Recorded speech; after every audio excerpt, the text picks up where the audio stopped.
When I'm helping researchers prepare to conduct research interviews for the first time, there is a variety of attitudes. Some start with underestimating the complexity of the research interviews and say things like, well, it's just a chat, isn't it? I ask a question, people answer, right? I talk to people all the time as part of my job. How hard can it be? Others are almost paralysed by the fear of the what-ifs. What if I say the wrong thing? What if they don't say anything? What if the batteries run out?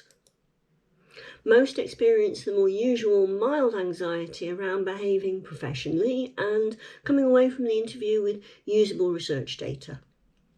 Even if you've interviewed people in your job before, what does a research interview look and feel like?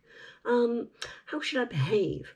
After all, how many research interviews have you actually seen? There are as many contexts for interviewing as there are contexts. Take a moment to reflect and make notes as I go through some of these pictures. Where will you do yours?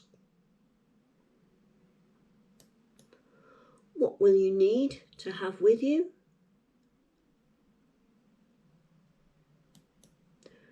Will you be alone?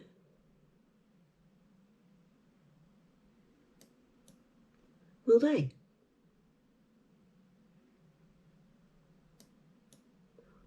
Who else needs to be involved? What might they need to have? Will it be prearranged or impromptu? Or perhaps you have to go into the field.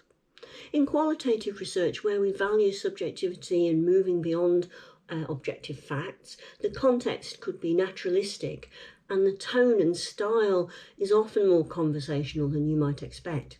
Your congruence as a researcher is also important. Trying to adopt someone else's style is not recommended. There are as many ways to get research data as there are interview contexts, but it's certainly not an interrogation. But a note of caution, be aware that interviewing can be unpredictable. There are power and control issues. You may leave feeling that you've had a lovely chat with your charming executive, only to realise later that they avoided talking in any detail about the research areas. Or you succeeded in your longed-for interview, only for them to say, oh, you don't mind if some colleagues join us, do you? Well, do you mind? It could be fabulous news, 2 for the price of 1, mini focus group, or awful, finding yourself being questioned by the legal team. How will you decide what you're going to do? You must prepare yourself and possibly them for what you expect in terms of behaviour or the reasonable parameters of an interview. Whilst a situation like this might not be irretrievable, stay calm and undefensive if you can. Good preparation and communication in advance is important. So what do I need to do or know in advance of an interview so I can prepare? Well, there are many ways to address this question, but I have 2 favourite frameworks. The first is a simple set of Socratics. For example, who? Who are they? Why am I interviewing them? Who else might I interview? Who's unsuitable? How will this affect the things I say? How will I get them started? How will I know when we're finished? How will I get there? What? What do I need from them? What have I already told them about it? And what will I tell them when I get there? What will I do? What do I need to bring with me? When? When will the interview take place? When does this need to be communicated to others who may be involved, gatekeepers and so on? Does this leave me with enough time to analyse and report my data? Where? This is not just the setting of the interview, but also the logistics of getting to where the interview is, and then, of course, back home again. I like to combine the Socratic questions with what I call the purpose framework. This is drawn from the anthropologist's Gregory Bateson's work. So, the person. This links with the who and the what of the Socratics. Who are they? What is their context? Are there cultural norms that I need to understand? What's the benefit for them in agreeing to the interview? You can probably already see how preparing for your interviews by asking yourselves these kinds of questions would help you deal with that scenario that we saw a moment ago, where you were the one being questioned intently by a legal team. The research. What is the research design?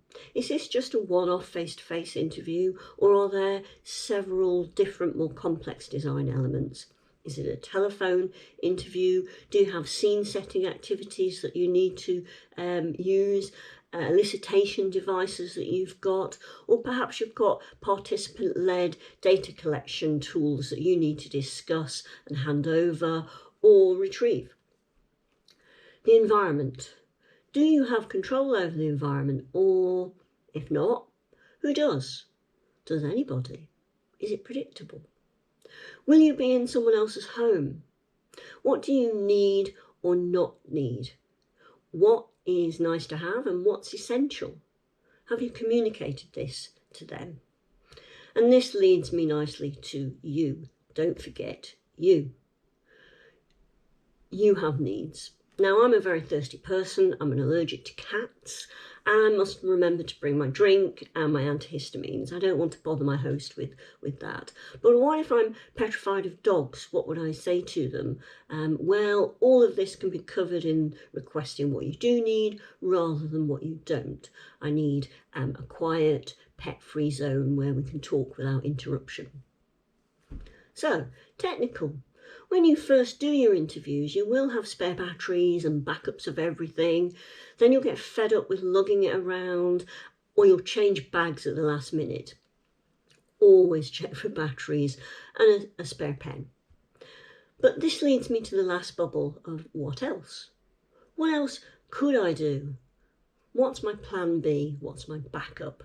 I've come across as many research contexts as and there's always a new what else, so I can't predict them for you here, but your context will determine your what else could I do, thinking about it before it happens.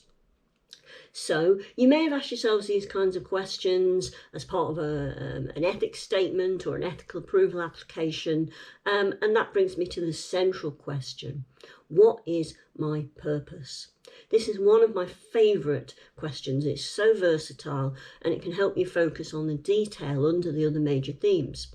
You'll have many purposes at any one time, whether it's to be safe, ethical, get answers to your research questions, or even get your degree with minimal effort. Not all purposes are morally good.